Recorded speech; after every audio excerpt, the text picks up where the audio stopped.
ගතානුගතිකව පැවතෙන සිරිතේ මල් කතරට වැදිලා නිර්මල ජල ධාරාව තල්කයේ සිඳිගිලි නොගියේ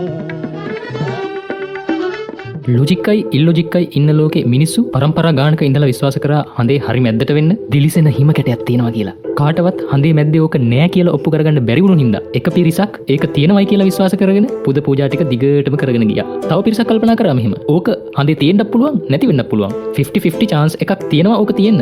ඒ හින්දා පුද පූජා ටික කෝකටත් කරමු කියලා. ලොජික්කා හිතන විදිහ හරිම වෙනස්.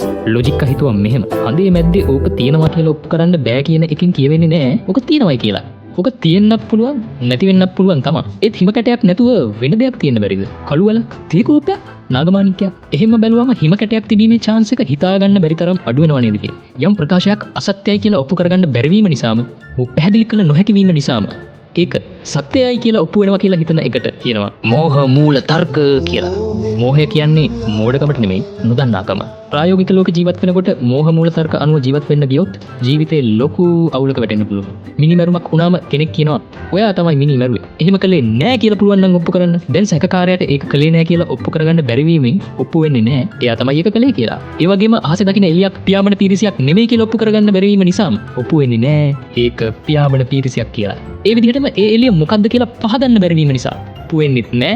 ඒක පියාඹන පීරිසියක් කියලා. සත්තු මැව්වේ මහ බබා නෙමෙයි කියලා ඔප්පු කරන්න නොහැකි හින්දාම ඔප්පු වෙන්නේ නෑ සත්තු මැව්වේ මහ බබා කියලා. ඒ නිසා යම් දෙයක සත්‍යතාව ගැන ප්‍රකාශයක් කරනකොට එය ඔප්පු කර පෙන්වීමේ එහෙම නැත්නම් සාධනය කර පෙන්වීමේ වගකීම නොහොත් බර නොහොත් සාධන භාරය එය සත්‍යයයි ප්‍රකාශ කළ කෙනා ගත යුතු තිබෙනවා. එවැනි ප්‍රකාශ අසත්‍ය බව ඔප්පු කිරීම සැක කරන්නා සතු වගකීමක් නෙමෙයි. ගොඩක් මෝහ මූල තර්කවලදී වෙන්නේ සාධන භාරය ලේසියෙන් ඇඟට පතට නොදැනී අනිකා මත පටවා තමන්ගේ ප්‍රකාශය සත්‍යයයි හැඟවීම. ඒක හරියට ඔන්න මන් දෙයක් කිව්වා ඒක ගැන ඔප්පු කරන එකේ වගකීම ඔයා ගන්න වගේ කතාවක්. අද්භූත බලවේග, දේවතා එලි, දෙවිවරු, හොල්මන්, කුම්බාණ්ඩයෝ වගේ අද්භූත දේවල් ගැන කියන අය මට ඒක ප්‍රත්‍යක්ෂ වෙලා තියෙන්නේ. පුළුවන් නම් මම වැරදි කියලා ඔප්පු කරන්න වගේ එකක් කියලා මේ මෝහ මූල තර්කය දමනවා. කෙනෙකුට නොඑක් හේතු නිසා පුද්ගලිකව ප්‍රත්‍යක්ෂ වුණායේ සිතන දේවල් තියෙන්න පුළුවන්. හැබැයි ඒක ඒ අයට ප්‍රත්‍යක්ෂ වුණා කියලා අනිත් අයට බල කරන්න බෑ ඒ ප්‍රකාශයට පිළිගැනීමක් ලබා දෙන්න කියලා. මේක තවත් මුහුණුවරක් තමයි විශ්වය මැව්වේ මහ බබා නෙමෙයි නම් ඒක ඇතුලේ කොහොමද වගේ ප්‍රශ්න.